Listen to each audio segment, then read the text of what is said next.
Eu saúdo a igreja com a paz do Senhor. Convido a igreja para nós lermos a palavra de Deus. Na primeira carta do apóstolo Paulo aos Tessalonicenses, estaremos lendo no capítulo de número 4 e os versículos 14 e 16. De propósito, eu estarei saltando o versículo de número 15. Então, nós estaremos lendo no capítulo 4, o versículo 14 e após o versículo de número 16.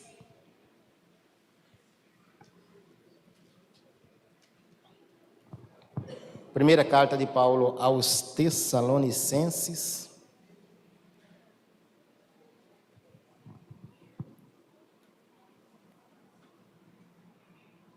Os irmãos que encontraram, digam amém.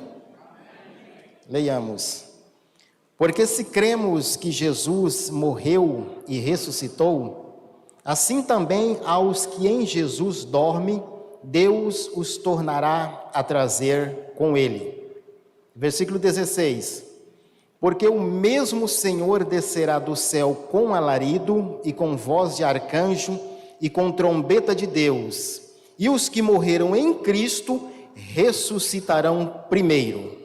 Muito obrigado. Podemos assentar em nome de Jesus.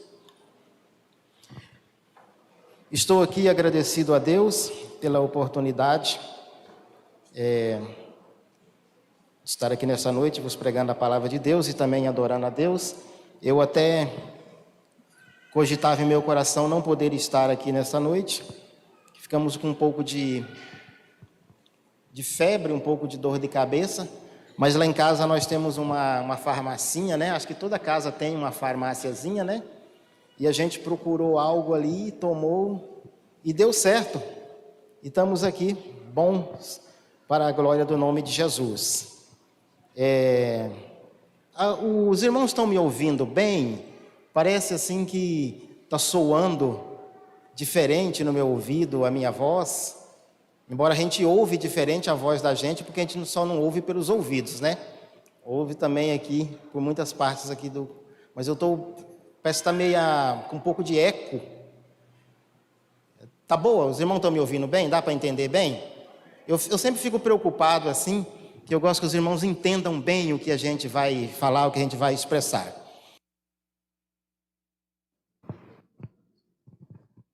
Muito bem, isso, esse aqui agora para mim está perfeito. Eu não sei para vocês, esse aqui para mim ficou bom, aquele ali não estava legal. Eu não sou sonoplasta, não entendo de música e de som, mas o meu ouvido está começando a ficar meio afiado aí, aprendendo com vocês, tá? Vamos lá. Meus irmãos, nesses poucos minutos que nós temos aqui, eu quero vos falar uma palavra aqui a respeito da ressurreição dos mortos.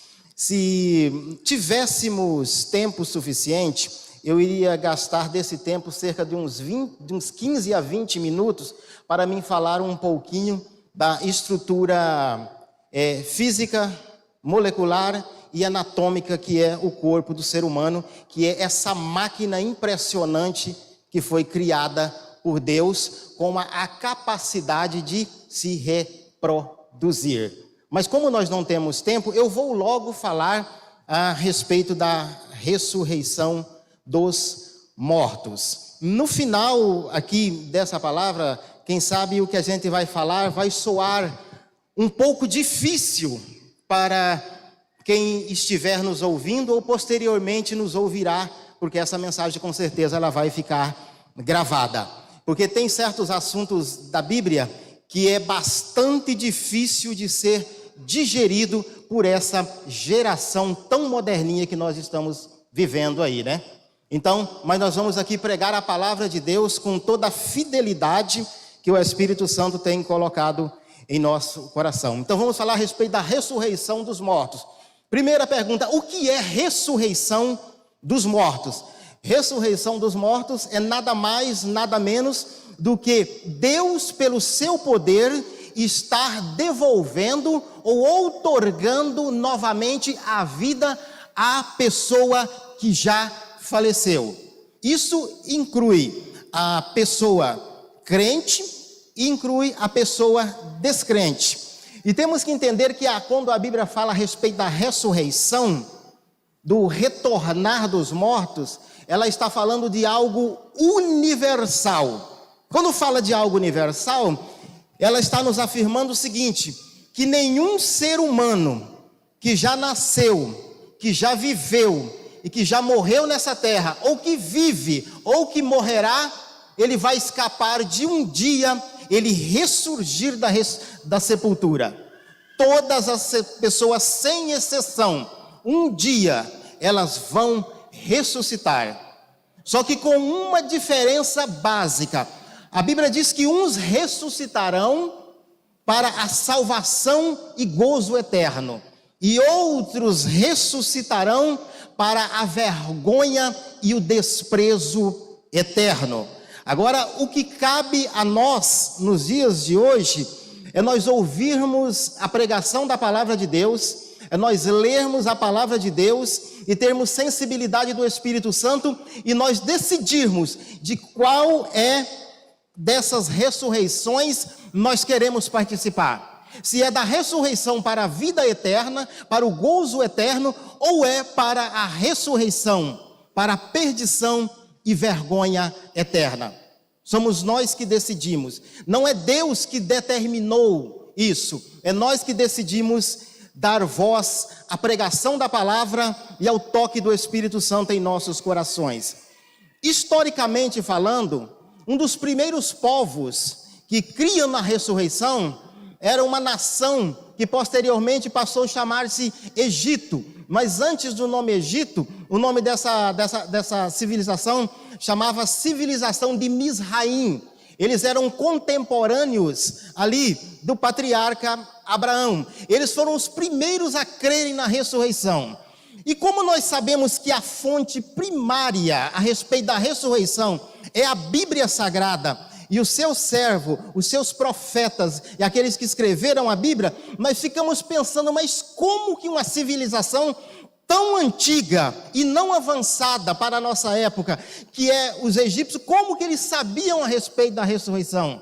Mas a Bíblia registra um fato bastante interessante, que um homem por nome de Abrão, quando ele é chamado por Deus, ele vai, por causa da fome, ele vai peregrinar lá no Egito, e quando ele chega lá no Egito, ele então envolve com aquele povo. A Bíblia não fala quanto tempo ali ele esteve, mas ele esteve por um pouco de tempo, e ali Abraão conversou, Abraão dialogou, Abraão que cria na ressurreição, plantou ali os fundamentos básicos da ressurreição para essa civilização que era os egípcios.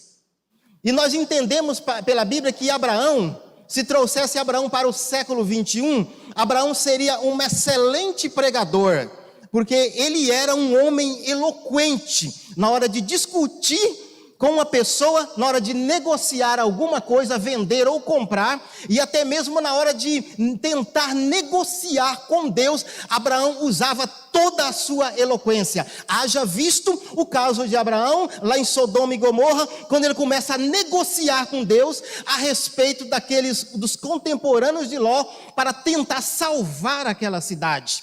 E Abraão era muito convincente, Abraão era eloquente, né? Porque hoje a gente pensa que uma pessoa eloquente é uma pessoa que salta, que pula, que fala em outras línguas e assim por diante. Não, a palavra eloquente, ela é simplesmente aquele que tem a capacidade intelectual de convencer através de um argumento. E Abraão, naquela época, ele era considerado como um homem eloquente e sempre ele conseguia convencer as pessoas das suas ideias.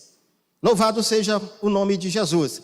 E os egípcios passaram a crer tanto na ressurreição, por intermédio da pregação de Abraão, que a partir daquele momento, houve uma mudança ali, e começaram a fazer o seu sepultamento totalmente diferente das civilizações que tinham ao redor. Quando morria alguém ali na cultura egípcia, ou da cultura de Misraim, o que eles faziam? Eles iam lá, constatavam se realmente a pessoa estava morta. Após essa constatação, através dos médicos e os sacerdotes egípcios, eles então colocavam a pessoa de bruço, eles abriam a parte de trás da cabeça do defunto, eles arrancavam o cérebro desse defunto, e eles pegavam, então viravam o defunto então de barriga para cima, abria ele todinho e arrancava o seu coração, as suas entranhas, e colocava então dentro de um jarro. As entranhas iam dentro de um jarro, num líquido para conservar, muito parecido com o nosso álcool anidro, para preservar. E o cérebro e o coração eles colocavam dentro de outro jarro, porque eles acreditavam assim: um dia esse corpo vai ressuscitar, e esse corpo então ele precisa desses órgãos vitais para a coexistência da vida. Então eles faziam isso para preservar. Os faraós tinham um privilégio um pouco maior, porque eles fazendo esse trabalho,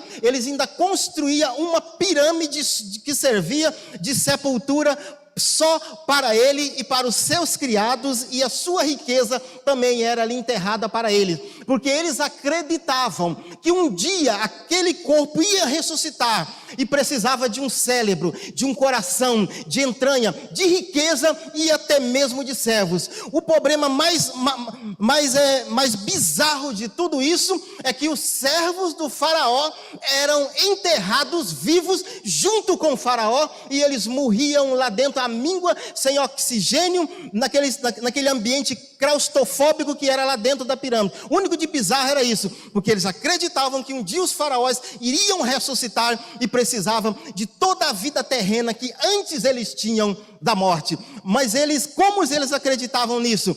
Na ressurreição em si, eles passaram a crer através de Abraão, mas essas bizarrices foi eles que inventaram. Um outro povo também que cria na ressurreição eram os cananeus. Eles criam de uma tal forma que quando eles faziam o sepultamento de uma pessoa, do lado da pessoa, porque naquela época não era enterrado, me desculpe eu sou redundante aqui, né? Desculpe eu usar o pleonasmo aqui, né? Enterrado na terra. Me perdoe por isso, né? Então, quando eles enterravam, não era enterrado na terra como se enterra no dia de hoje. Era em covas, em cavernas e algo parecido. E junto com o defunto ali, eles colocavam uma lamparina abastecida de azeite e uma vasilha com reserva de azeite. Ainda ponhavam uma botija cheia de comida para o defunto, para quando o defunto ressuscitasse, o defunto tivesse uma lamparina para clarear e alimento para se alimentar. Eles criam nisso. Isso é povos, irmãos, que viveram há quase 6.000 anos antes de nós, antes do século 21. Mas a Bíblia traz o registro de muitos servos de Deus que deixaram registrado ali que eles criam na ressurreição. O patriarca Jó, que foi contemporâneo de Abraão, ele cria na ressurreição. Ele disse que mesmo que o corpo dele se consumisse, ele na sua carne, ele veria a Deus. Isso fala de ressurreição. O salmista Davi no capítulo 16, no número 16 do Salmo, ele fala ali, falando a respeito dele e também profetizando a respeito do Messias, né? Que a carne dele não veria a ressurreição, não veria a corrupção, melhor dizendo, e ele seria ressuscitado. Os filhos de Asaf também cantavam e tocavam seus instrumentos, falando a respeito da ressurreição. Isaías, o profeta messiânico, ele também fala a respeito da ressurreição. E por último, ali no Antigo Testamento, também, o grande profeta Daniel, ele falava e cria e pregava a respeito da ressurreição. Aí então veio o Senhor Jesus, nasceu e começou a falar tanto da ressurreição das pessoas, mas também falar a respeito da sua ressurreição. Ele disse de certa vez para os discípulos e também foi questionado e acusado diante ali no julgamento de Jesus, quando ele disse da seguinte forma: olha, derrubem esse templo e em 3 dias eu o levantarei. Estava falando o seguinte: podem matar-me, mas no 3º dia eu vou ressuscitar. E ele disse: e assim como Jonas esteve 3 dias e 3 noites nas entranhas de um grande peixe, assim também o Filho do Homem vai ficar 3 dias e 3 noites no seio da terra, mas no terceiro dia ele vai ressuscitar. E depois veio o apóstolo Paulo, grande homem de Deus. Então ele pega tudo quanto ele aprendeu do Antigo Testamento e do Novo Testamento, e o que o Espírito Santo revela para ele, e que ele entende ali da revelação de Jesus Cristo, do Novo Testamento, ele vai então e pega a doutrina da ressurreição, e ele vai então e faz uma sistematização a respeito do que é a ressurreição. E quando a Bíblia fala de ressurreição, nós temos que deixar uma coisa bem claro, que a ressurreição, ela é ressurreição do corpo.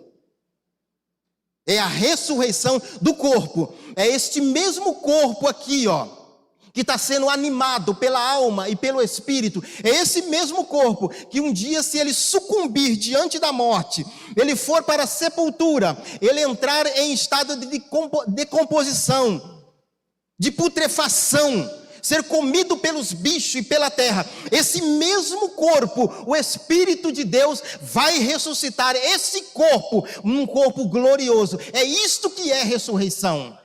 Há uma continuidade desse corpo que nós temos aqui no outro corpo, porque quando Jesus Cristo, ele ressuscita dos mortos, não era uma nova criação, não era um novo corpo, era o mesmo corpo de Jesus. E o corpo de Jesus não era como um corpo intangível, que poderia, você passa a mão por ele assim, e a sua mão passava como se fosse uma fumaça, como se fosse um feixe de luz. Não, o corpo de Jesus era um corpo material, todavia um corpo incorruptível. O corpo de Jesus podia ser palpado, o corpo de Jesus podia ser pegado, o corpo de Jesus poderia ser colocado numa balança, e ali os ponteiros digitais da balança, ele se movia, porque é um corpo físico, o corpo de Jesus. E quando Jesus ressuscita na manhã daquele domingo, Jesus Cristo durante 40 dias, ele fica na terra. Durante esses 40 dias, ele aparece para os seus discípulos durante 10 vezes.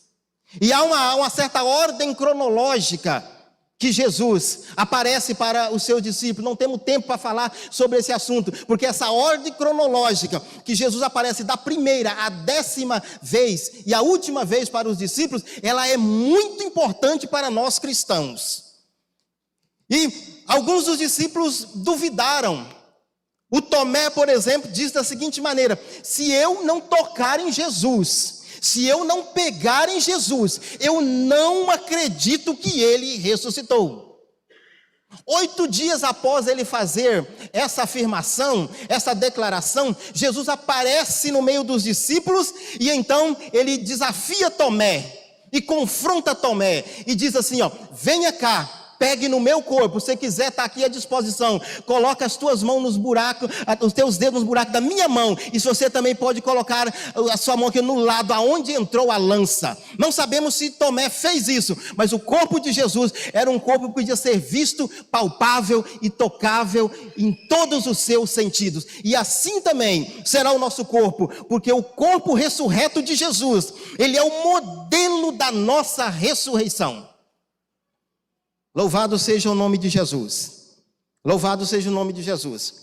E o Senhor Jesus, para deixar bem claro, tirar todas as dúvidas a respeito ali da sua ressurreição diante dos seus discípulos, o Senhor Jesus, ele aparece para os discípulos e ele come e ele bebe.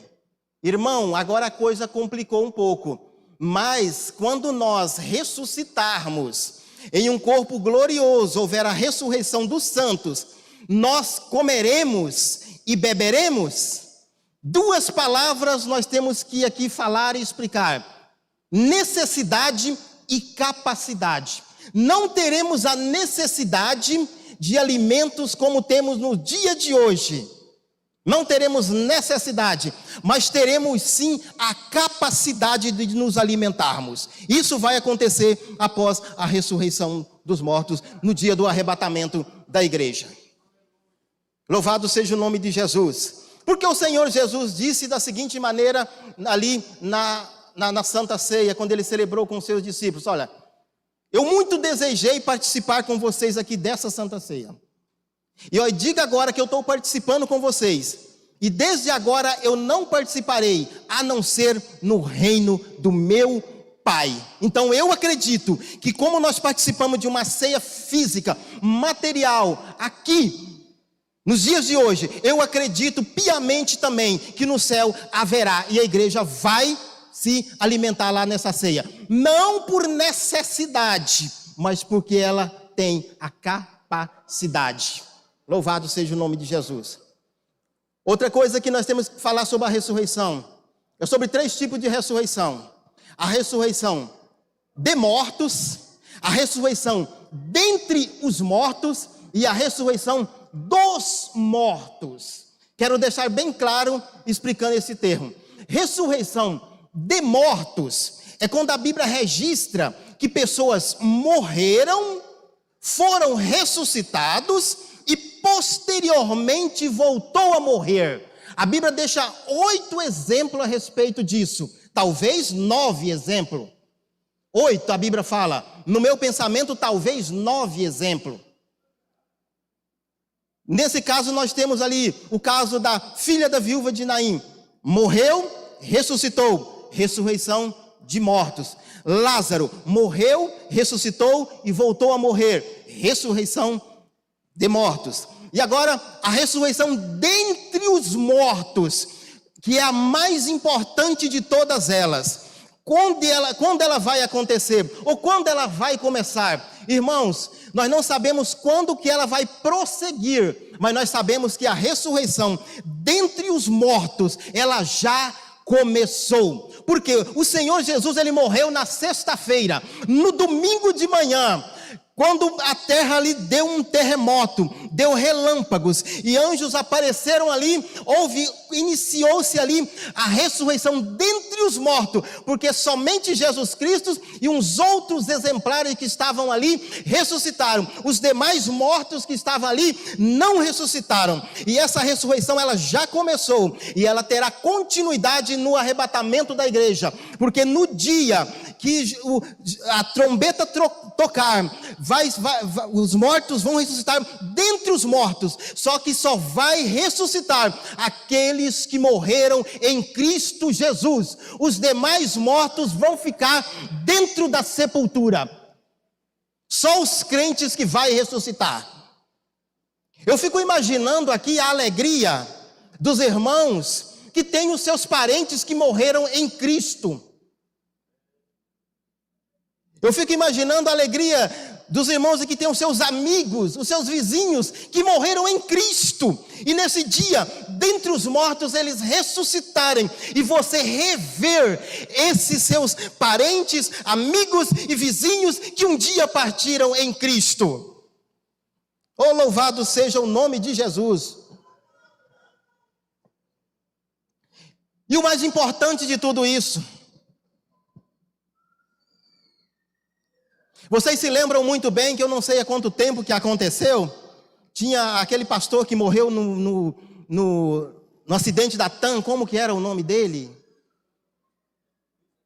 Pastor Luiz Antônio, ainda tem as manchetes por aí, para quem quiser pesquisar, está aí disponível. O corpo dele, o que aconteceu? O corpo dele virou cinza. Parece-me que foi feito simplesmente um enterro simbólico, tanto dele como de muitos outros ali. Mas fique tranquilo, no dia da ressurreição dos mortos nós vamos ver o pastor Luiz Antônio do jeito que ele era. E o interessante de tudo isso, irmãos, o confortante de tudo isso, que se nós tivermos parentes que morreram em acidentes de carros, morreram talvez tendo um braço amputado, uma perna amputada, ou algo parecido, no dia da ressurreição dos mortos, você vai ver ele, não é sem um braço, não é sem uma perna, ou do jeito que ele morreu no acidente de carro ali, não. Você vai ver ele num estado de perfeição. O único ser O único ser que ressuscitou e carrega as marcas, e sempre carregará as marcas no seu corpo físico, é a pessoa de Jesus Cristo. É as marcas nas mãos ou nos seus pulsos e as marcas do lado, porque essas marcas ela é muito importante para Deus, porque essa marca fala da nossa redenção que foi efetuada lá na cruz do Calvário, e essa marca tem que servir de memorial para a igreja, para os anjos, por toda a eternidade. Agora, as marcas que nós adquirimos aqui, nessa terra aqui, todas elas vão ser corrigidas. Aleluia. Tem pessoas que até pensam assim: ô meu irmão, mas me responda uma coisa, tem uma coisa que me intriga. Se porventura eu morrer, eu posso colocar no meu documento de identidade que eu sou doador de órgãos e tecido, eu sendo cristão, e no dia da ressurreição, o que vai acontecer?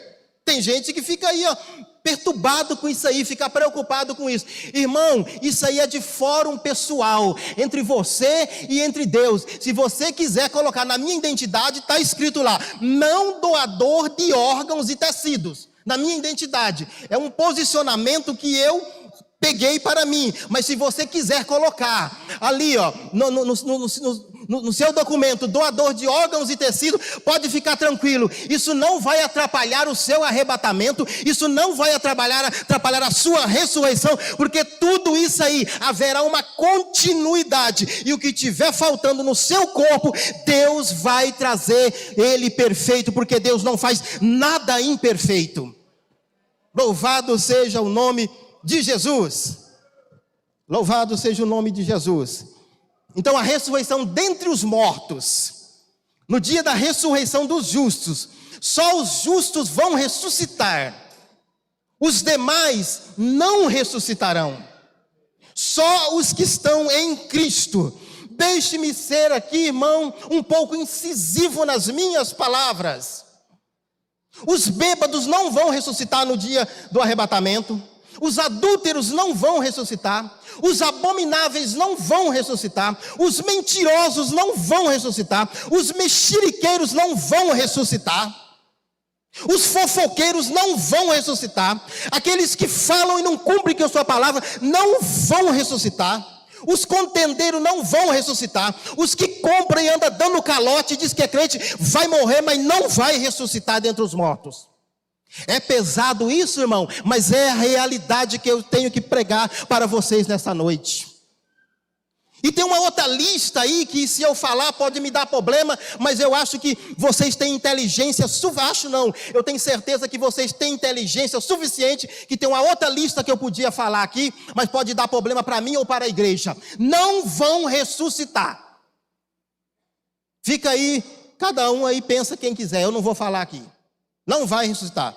Os adúlteros não vão ressuscitar. Os fornicários não vão ressuscitar. Vai ficar tudo ali na sepultura. Só os salvos em Cristo, eles vão ressuscitar nesse dia. Louvado seja o nome de Jesus. Aleluia. E é um dia glorioso, irmãos. É um dia que é aguardado por os nossos irmãos lá do Antigo Testamento. É um dia que é aguardado pelos nossos irmãos do Novo Testamento. É um dia que é aguardado por nós nos dias de hoje. Eu não consigo ficar um dia sem parar, sem meditar sobre esse dia, o dia da ressurreição dos mortos. Eu não consigo ficar um dia sem pensar nisso. Louvado seja o nome de Jesus. E o que vai acontecer com os demais mortos? Porque eu disse no princípio que a ressurreição, ela é algo universal. Ela abrange todas as pessoas. Uma vez as pessoas nascendo, uma vez as pessoas recebendo esse dom da vida, através da concepção e através da gestação, ele não pode escapar da ressurreição da vida ou a ressurreição da morte. Aí então o que vai acontecer? Os mortos em Cristo ressuscitam. Os que estão vivos são transformados e reúnem em um só grupo. E após reunir em um só grupo, eles são recepcionados por Jesus em uma nuvem de glória. E após ser recepcionado por Jesus na nuvem de glória, eles vão adentrar aos céus dos céus. E a igreja vai conhecer o céu do lado de dentro, porque nós o conhecemos só do lado de fora. E os demais mortos vão ficar aqui. Vão ficar aqui na terra. E vou dizer para vocês o que vai acontecer com eles.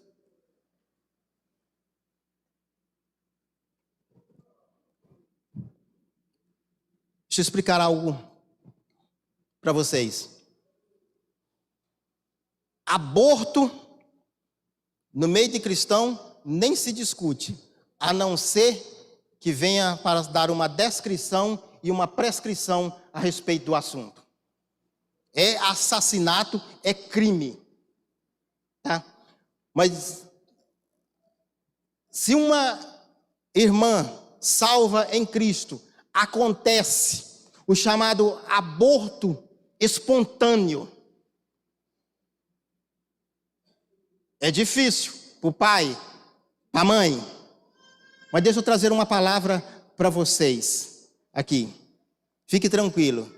Houve o aborto espontâneo, fique tranquilo. No dia da ressurreição, esse feto não vai ressuscitar como um feto, porque a vida, segundo a Bíblia, e segundo a ciência, e segundo a biologia, ela começa no ato da concepção. E a gestação, a concepção ela é um ato, a gestação é um processo. E ali já tem uma vida. No dia da ressurreição, ali, mesmo talvez não tendo nome, não tendo CPF, não tendo RG, não tendo nada. No dia da ressurreição, pais e mães e parentes vão ver, talvez não, com certeza, vão ver esses fetos que foram, aconteceu o aborto espontâneo.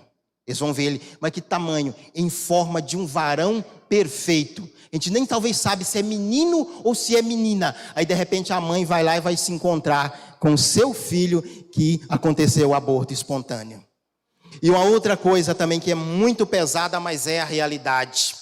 Esses assassinos em massas que tem por aí, que tem provocado o aborto, no dia da ressurreição, essas crianças, essas vidas que foram mortas, foram assassinadas, elas vão ressuscitar em um corpo incorruptível e vai estar num estado adulto de perfeição e vai subir no arrebatamento da igreja, mesmo os pais sendo incrédulos, as mães sendo incrédulas, sendo os seus próprios argós, sendo os seus próprios assassinos, eles vão ressuscitar e vão estar levados a um estado de perfeição e vão estar no céu. E no dia do juízo final, o pai e a mãe que os abortaram vai estar diante do trono, e o filho, a filha que eles abortaram, que eles assassinaram, vai estar em cima do trono, e Deus vai estar falando aqui, ó, olha a filha, olha o filho que você abortou aqui, e o pai e a mãe vai estar lá à disposição para ser julgado, sentenciado e lançado dentro do lago de fogo e sofrer a eterna perdição e separação diante de Deus. Não estou pregando coisa da minha imaginação, nem coisa da minha cabeça. O que eu estou vos pregando nesta noite aqui, ó, é a mais pura e genuína palavra de Deus. Palavra esta difícil de ingerir, mas é a verdade. Esta é a verdade. E as pessoas têm que saberem disso. Mas naquele dia, se arrepender naquele dia, será muito tarde. Arrependimento é para hoje, para qualquer tipo de homicídio, seja culposo, seja doloso. Hoje é dia de arrependimento, hoje é dia de perdão, hoje é dia de se prostrar diante de Deus e chorar os seus pecados, chorar as suas desgraças e pedir perdão para Deus, porque naquele dia, quando acontecer a segunda ressurreição, que as pessoas que passar os céus e passar a terra, e acontecer a segunda ressurreição, que é a ressurreição para vergonha e desprezo eterno, que vão estar diante do trono branco, ali não há mais recurso, ali não há mais instância para a pessoa. Vamos ficar em pé para você descansar um pouquinho? Pode ficar tranquilo, quem não quiser ficar em pé, pode ficar sentado. Eu não vou fazer que nem um pastor imbecil da internet outro dia, que desceu do púlpito e foi lá e fez uns membros levantar na marra, não, tá? Não sei se você chegou a ver esse ponto. Que absurdo, né? Eu peço vocês ficarem para vocês descansar a coluna, porque eu com meia hora eu estou com a minha coluna. Mas se você quiser ficar sentado, pode ficar à vontade. O que importa não é a sua posição física. O que importa é a posição do seu coração diante de Deus. Se você achar que fica confortável aí, ó, até deitar um tiquinho, deita. Mas não deita não, tá? Estou brincando.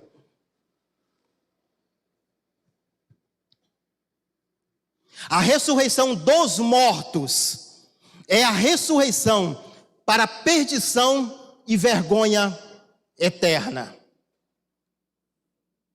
Muitas das pessoas que se dizem cristãos, eles morreram. E fizemos aqui um culto fúnebre bonito. Falamos coisas bonitas a respeito deles. Elogiamos, demos belos adjetivos para eles enquanto ele estava em vida. E nós estamos esperando ver ele no dia da primeira ressurreição, a ressurreição dentre os mortos. Só que nós não vamos vê-los lá. Nós não vamos vê-los lá. Porque de trás dessa máscara de cristão, eles vivem uma vida dupla. Vivem uma vida dupla. É crente diante da esposa, dos filhos e diante do altar e dos irmãos. Se afastou-se 30 minutos, já esquece que é cristão.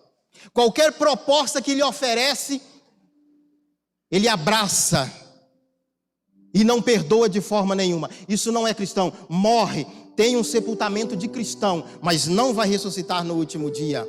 Homens e mulheres, mas o maior problema é dos homens. O maior problema é dos homens. As mulheres também enfrentam esse problema. Pega o seu aparelho de celular com toda essa tecnologia que tem. Pega o seu PC com toda a tecnologia que tem. Vai lá e abre uma aba, uma nova guia. Abaixo da nova guia está escrito assim, ó: fazer uma navegação privada. E ali ele navega na navegação privada. Tem até um hominho vestido com um chapéuzinho e um óculosinho ali, para te dar confiança que você está privado. É privado? É privado para minha esposa. É privado para o pastor da igreja. É privado para os alunos da escola dominical. Agora eu quero ver ser privado para o Deus que conhece os céus e conhece a terra. E ali, irmão, ele se inunda. É homens casados, é obreiros, é jovens ali com compromisso que canta bonito, aprofundado nessa desgraça que se chama pornografia. Morre, não ressuscita no dia da ressurreição dentre os mortos. Vai ficar, sabe para onde? Vai ficar para o dia da segunda ressurreição, diante do trono branco. Isso vou dizer para vocês, isso não é problema exclusivo dos homens. Tem muitas, mas muitas mulheres que estão aprofundadas. O número é menos, mas tem também. Porque hoje existem especialistas trabalhando em sites exclusivos para chamar a atenção também das mulheres e trazer as mulheres para esse mercado podre, esse mercado desgraçado que é essa desgraça chamada pornografia. Aí o camarada vai ressuscitar só na segunda ressurreição. E quando ele ressuscitar, ele olha para cima, ele não vê céu. Ele olha para baixo, ele não vê terra. Ele não vê nada. A única coisa que enche o campo da sua visão é o trono branco. E Jesus Cristo assentado no trono branco, rodeado da igreja, glorificada e ressuscitada. Os anjos atrás na retaguarda da igreja. E o Todo-Poderoso dando assistência ali. E a pessoa estando ali à disposição para ser julgado. E esse julgamento do trono branco, que é a segunda ressurreição, é o pior de todos os julgamentos. Por quê? Porque do jeito que a pessoa morreu, ele vai ressuscitar. Os únicos que serão corrigidos na ressurreição é os que morreram em Cristo Jesus. Se o camarada morreu lá, metralhado por um cartel de tráfico de drogas, e ele levou lá 60, 70 tiros de metralhadora, e está todo furado que nem uma peneira, ele vai ressuscitar com seu corpo todo furado de bala. Se ele teve num forró, numa festa no final de semana, e arrumou uma confusão, encheu a cachaça de droga, encheu a cara de cachaça e de droga, e eles maçaram a cabeça dele com a ripa de balaúça, ele vai ressuscitar com a cabeça toda amassada, drogado e bêbado, e vai viver por toda a eternidade daquele jeito. Mas a igreja, vocês sabem como ela vai ressuscitar. A igreja, vocês sabem como você vai citar. Mas irmão, isso é pesado. Irmão, mas e o meu vizinho? E o meu parente? E o meu irmão? E o meu companheiro de trabalho? Como que eu vou ver? Eu vou sentir pena dele. Você não vai sentir pena dele. Você não vai sentir dó dele, porque naquele dia você vai realmente descobrir o que é a justiça de Deus e o que é a podridão do pecado. Hoje nós não conseguimos ver, mas naquele dia nós vamos saber o que é o pecado, o que é o amor de Deus e o que é a justiça de Deus. Nós vamos ver e nós vamos entender. E a Bíblia diz que o juízo naquele dia, ele será sem misericórdia. Porque o único que pode dar misericórdia está sentado no trono, e ele não vai ter misericórdia, e parte dessa justiça dele, ele vai transferir para os salvos em Cristo, e nós não teremos misericórdia, nem do pai, nem da mãe, nem do companheiro de trabalho, nem do filho, nem do avô, nem de ninguém, porque nós teremos senso de justiça, que habita o Pai, o Filho e o Espírito Santo.